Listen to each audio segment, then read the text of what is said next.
Karena kita pun belum tentu nanti diperjalankan seperti apa di kemudian hari kan. Nah sekarang kita begini, tapi yakin sekalipun sekarang begini, tapi selalu kita bersyukur atas apa yang kita terima dari Allah, sekalipun mungkin belum memuaskan bagi kita karena banyak keinginan yang lebih dari itu, tapi bersabar akan itu, bersyukur, nanti lambat laun Allah akan bukakan semua bagi kita, yakin itu ya.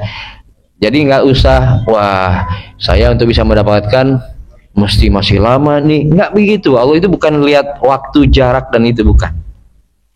Yang penting kemampuan yang ada di diri yang Allah berikan hidayah itu melalui talqin dari mursyid.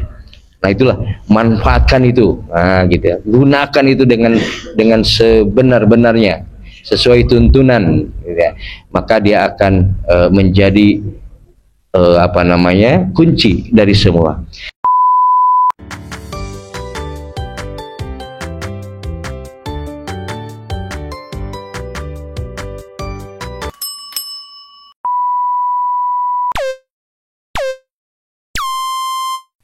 Hadirin jamaah manaqib yang dimuliakan Allah, alhamdulillah, puji syukur kita kehadirat Allah Subhanahu wa taala. Sampai dengan detik ini kita masih diberikan umur yang panjang dan sehat, dan mudah-mudahan kesehatan yang Allah berikan ini mampu kita gunakan untuk melaksanakan pengabdian kita, ibadah kita, sehingga kita menjadi abdinya Allah yang sempurna, meliputi pengabdian kita baik jasmani, rohani, lahir, batin, dan kesempurnaan dituntut saat ini.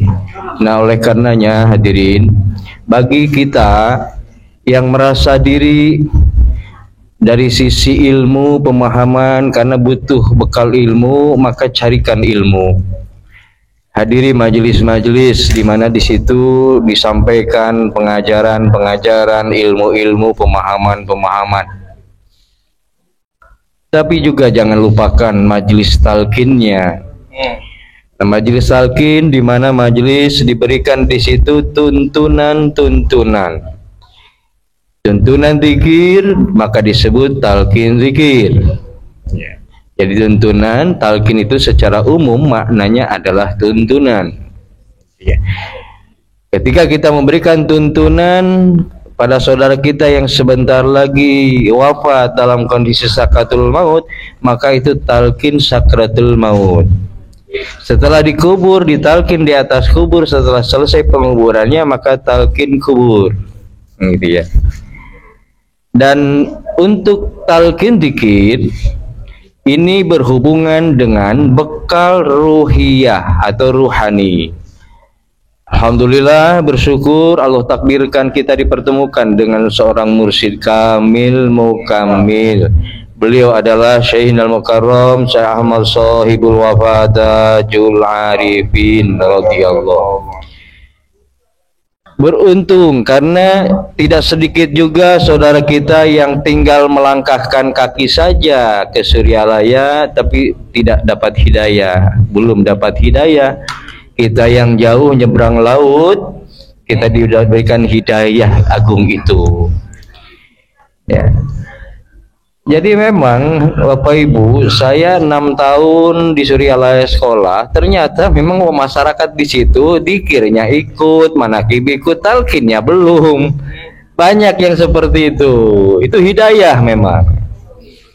Ya, jadi saya kira yang di situ, warga masyarakat situ, warga satu desa misalnya, saya kira sudah pada talqin gitu ya. Karena dikir ikut kan, dua tamannya, manaqibnya juga ikut hadir, tapi talqinnya rupanya masya Allah, padahal dekat tinggal melangkahkan kaki. Ya, jadi bersyukur ya kita yang jauh ini dapat hidayah agung.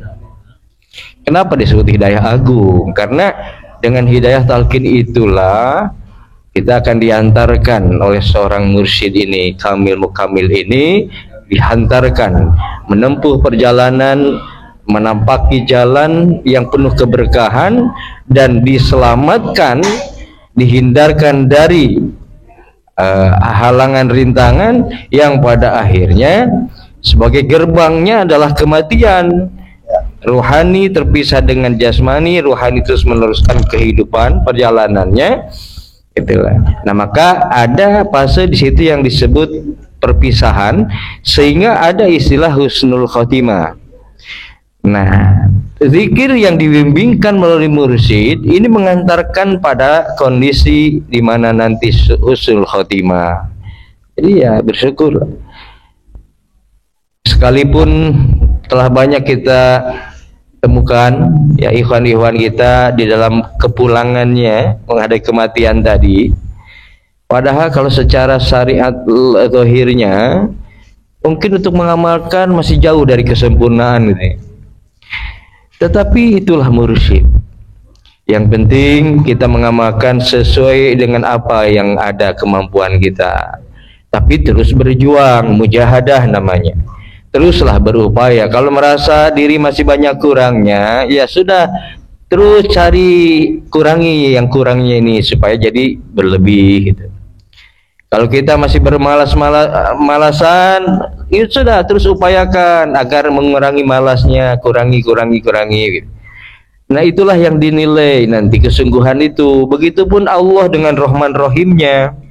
Allah itu dengan Rahman Rahimnya, bisa jadi Allah dengan haknya lalu menerima siapapun kita dari amal yang enggak kita sangkakan. Misal ternyata bukan dari tahajudnya yang tiap malam kita diterima ini, misal dari apa, gara-garanya pernah ada datang ke rumah musafir gitu ya, diberilah si musafir ini padahal cuma berapa perak kan gitu ya, tapi ikhlas, dan dengan itu dia senang, bahagia si musafir tadi. Karena nah, dengan bahagianya itulah maka itu menjadi doa, dan itu dengan bahagia itu dia akan mengantarkan energi kita, ruhani ini terus membantu perjalanan yang benar nanti. Jadi doa itu begitu tuh. Jadi di samping kita melakukan kebaikan tadi ya, amal soleh tadi, juga memberi manfaat kepada orang di luar kita, dan dengan itu dirasakan manfaatnya, dia senang, dia bahagia, maka di samping kita juga dengan dorongan itu, bantuan, dibantu. Nah, jadi tenaganya bertambah jadi. Itu ya, jadi begitulah. Nah, husnul khotimah. Setelah husnul khotimah ya sudah, yang ada adalah perjalanan selanjutnya, ada perjalanan yang membahagiakan, ya bahagia. Jadi bukan hanya dunia tapi terus menempuh perjalanan negeri akhiratnya. Karena kalau tidak melalui husnul khotimah itu, maka kita nanti masih berproses di alam kubur, alam barzah yang luar biasa siksa kubur ini. Dalam keterangan-keterangan itu. Nah, maka alam barzah itu masih alam penantian. Nanti setelah kiamat semua. Jadi mereka yang sudah wafat sekarang masih tetap melakukan ini di alam barzah sebagaimana di dunianya, dan nah, sama kita pun begitu. Pada saat sudah kiamat itulah semua nanti itu berhenti total semua, nanti dimintai pertanggungjawaban, dikumpulkan di alam padang mahsyar. Jadi ya mereka di alam barzah ini masih melakukan tugas-tugasnya, termasuk beliau pengersa Abah Anom, Syekh Ahmad Sahibul Wafat Tajul Arifin radhiyallahu, tetap dengan tugasnya, dengan kehidupannya di barzah itu. Nah, itu harus diyakinkan hadirin ya, karena kalau tidak diyakinkan ya akhirnya kitalah yang rugi. Karena dengan begitu kita sudah melepaskan diri, karena sudah tidak yakin, kita sudah mengambil jarak, melepaskan diri jauh, bukan lagi di bawah pertanggungjawaban bimbingan beliau, kan rugi gitu ya. Ya, kalau kita mau ambil sendiri dengan kemampuan sendiri, dengan yang ada kemudian itu mampu, ya silahkan kalau bisa. Tapi siapa yang bisa? Merasa bisa itu kan baru merasa, mengakui, belum tentu bisa, baru merasa, dan itu baru nafsu yang ada secara nafsu saja. Kalau nafsu itu kan sering mengecohkan kita. Maka di dalam ruhani ini jangan ada rasa-rasa pengakuan-pengakuan, termasuk pengakuan baik dan buruk sebetulnya. Kalau sudah dibawa ke ranahnya hakikat. Ketika bicara baik buruk itu ranah syariat. Tapi kalau sudah dari hakikat, kita nggak usah, nggak boleh ada pengakuan itu. Karena apa? Karena kalau sudah mengakui berarti menilai, menghakimi. Nah, padahal yang tugas hakim itu hanya Allah. Jadi yang penting secara syariat ini salah, ini benar. Ya udah secara syariat juga kita melakukan upaya kalau yang salah kita coba luruskan, kan itu. Yang benar terus pertahankan. Tapi jangan dihukumi. Kalau sudah dihukumi, nah itulah yang menjadi kita yang salah malah. Gitu. Jadi makanya dalam tanbih itu jangan menyalahkan orang lain, pengajaran orang lain itu seperti itu. Dalam arti jangan menghakimi, jangan menjadi hakim akan salahnya, gitu. Itu maksudnya. Kalau kita mengingatkan karena kesalahan, gitu kan, kita tahu salahnya secara syariat tadi, gitu. Kemudian kita luruskan, itu memang yang seharusnya seperti itu. Tapi yang di dalam tanbih itu tidak boleh menyalahkan itu dalam arti menghakimi salahnya. Gitu. Karena tadi kalau keluar dari syariat menjadi hakikat, kembali ke hakikat, salah benar itu tidak ada lagi, yang ada satu. Nah itulah kalau menjelaskan hakikat memang bingung. Jadi khawatir nanti kita salah memahami gitu ya. Semua kan ahad tadinya satu, nggak ada yang lain, nggak ada ini dan itu A B C itu nggak ada. Bentuk rupa nggak ada, karena yang ada hanya satu, ahad itu. Nah semua nanti perjalanan dunia, nah nanti pada akhirnya kembali ke satu itu, hilang semua sudah, nggak ada lagi Asep, nggak ada lagi Maman, nggak ada lagi itu tuh. Jadi satu, hanya ahad aja satu. Nah, jadi dan kalau kita membahas hakikat itu, nanti kadang-kadang yang jadi salah paham bahayanya itu ketika menganggap begini. Mereka itu pada akhirnya kalau tauhid, nah kalau bertauhid, tauhidnya yang benar terlepas dia agama apa. Nah, kan kalau ngomong gitu tuh pada akhirnya ke surga. Pada akhirnya diterima. Penting tauhidnya benar. Jadi agama tauhid jadinya. Jadi terlepas agamanya. Nah kan kalau menjelaskan itu jadi ini itu ya. Tapi itu hakikat seperti itu. Ini hanya syariat. Ini hanya laku-laku zahir. Ya. Tapi karena kita ada di alam zahir, nah itu harus tetap dilakukan. Syariat itu, zahir itu. Gitu ya. Seperti sholat ya, sholat seperti itu, sholat syariat itu, ruku, sujud, ngadep kiblat itu sholat syariatnya. Dibawa ke hakikat, sholatnya bukan itu, qalbu itu. Nah gitu. Tapi hati-hati, jangan karena sudah ketemu dengan yang hakikat meninggalkan syariat, kan gitu. Nah ini juga jadi salah lagi, gitu kan.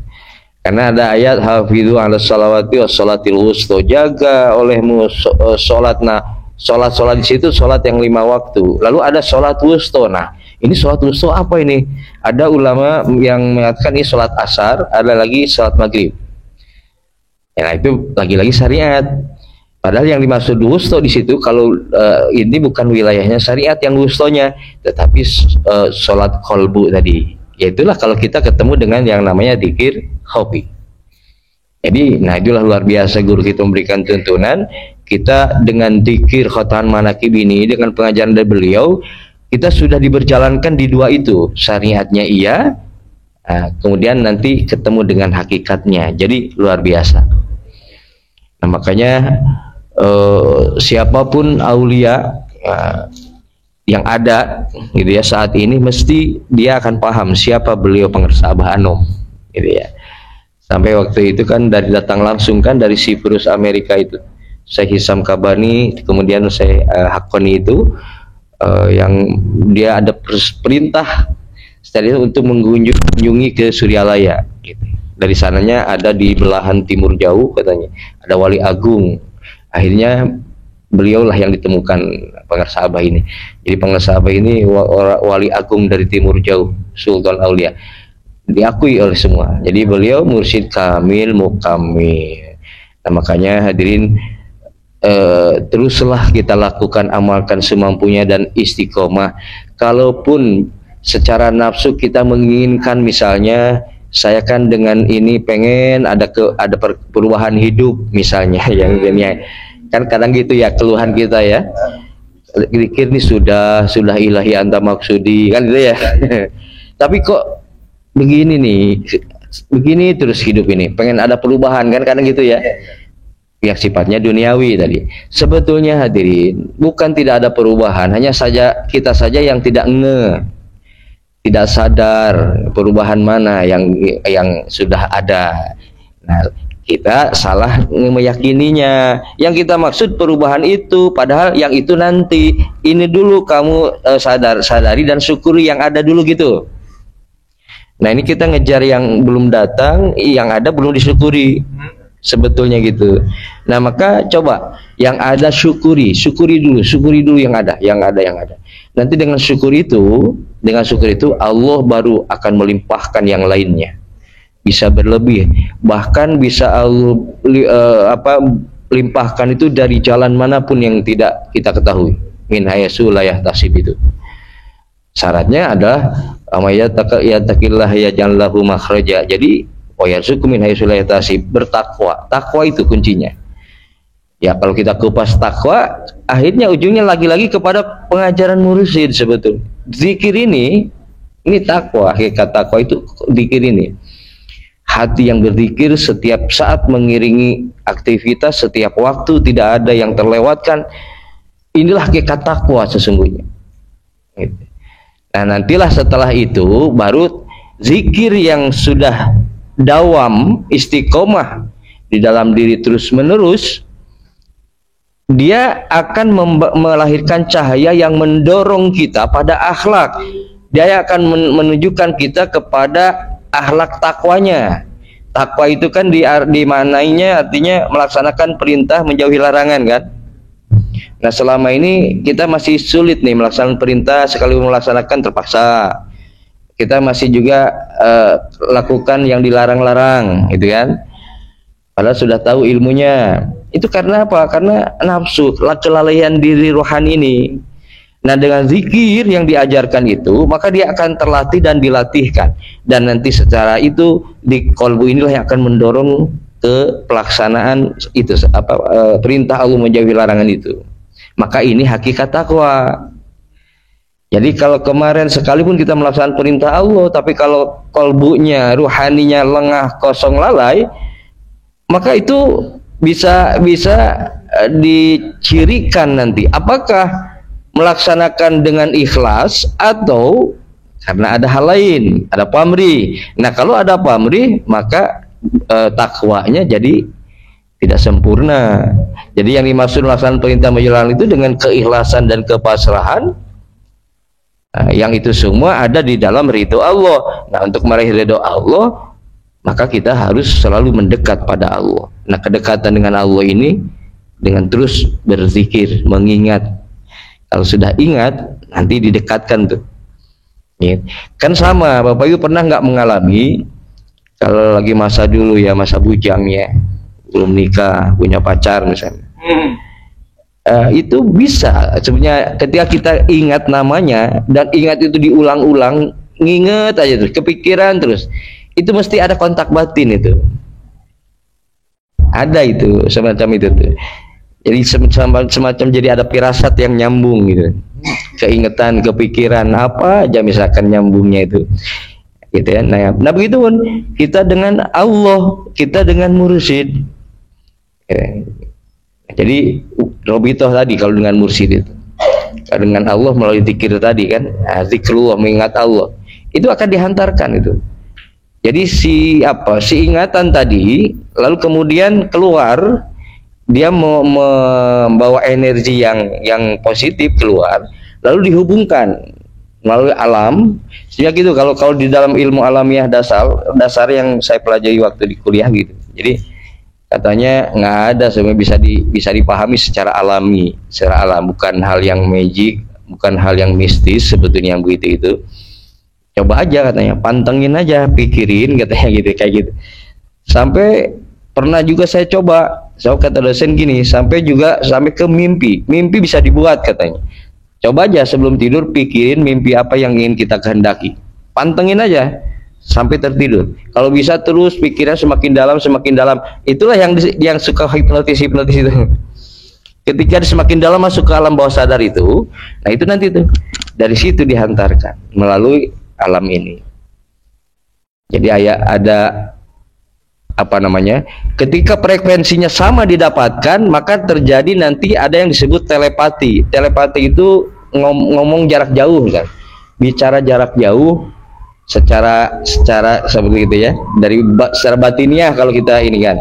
Padahal secara alam itu sebetulnya dari alam yang disambungkan melalui energi yang frekuensinya sama gitu.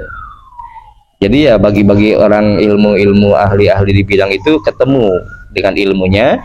Nah kita ini yang nggak ketemu sedikit-sedikit yang begitu itu mistis gitu.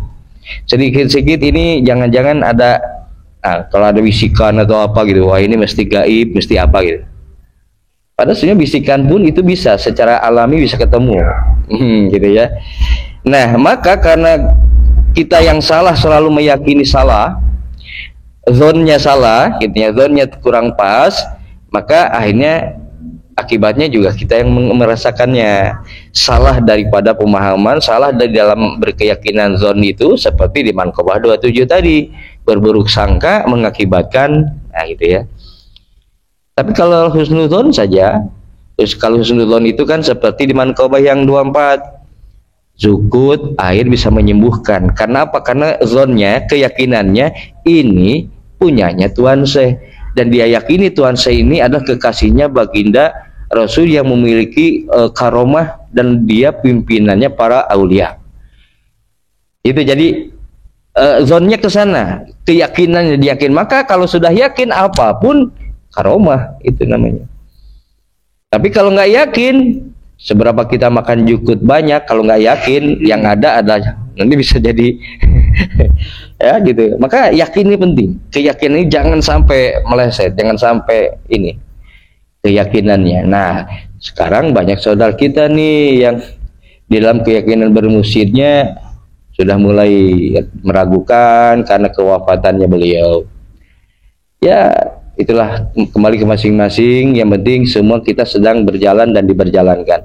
Sekalipun saudara kita seperti itu, tetap kita doakan. Mudah-mudahan ya barangkali sedang diberjalankan saja, sedang dibelokkan dulu, tapi mudah-mudahan bisa kembali lah gitu. Sedang berhenti di tepi jurang, asal jangan jatuh gitu. Kalau jatuh juga nggak apa-apa, kita bantu tolong aja gitu. Angkat lagi lah. Jangan sudah terjatuh kita bilangin salah kamu, jangan begitu, jangan. Jadi udahlah, kita saling ingatkan, saling wasiatkan begitu lah ya. Karena kita pun belum tentu nanti diperjalankan seperti apa di kemudian hari kan. Nah sekarang kita begini, tapi yakin sekalipun sekarang begini, tapi selalu kita bersyukur atas apa yang kita terima dari Allah, sekalipun mungkin belum memuaskan bagi kita karena banyak keinginan yang lebih dari itu, tapi bersabar akan itu, bersyukur, nanti lambat laun Allah akan bukakan semua bagi kita, yakin itu ya. Jadi nggak usah, wah saya untuk bisa mendapatkan mesti masih lama nih, nggak begitu. Allah itu bukan lihat waktu, jarak, dan itu bukan. Yang penting kemampuan yang ada di diri yang Allah berikan hidayah itu melalui talqin dari mursyid. Nah itulah, manfaatkan itu, nah gitu ya, gunakan itu dengan sebenar-benarnya sesuai tuntunan, gitu ya. Maka dia akan menjadi kunci dari semua. Itu demikian, itu saja yang dapat sampaikan. Mudah-mudahan apa yang saya sampaikan besar manfaat untuk saya pribadi, umum untuk kita semua. Assalamualaikum warahmatullahi wabarakatuh.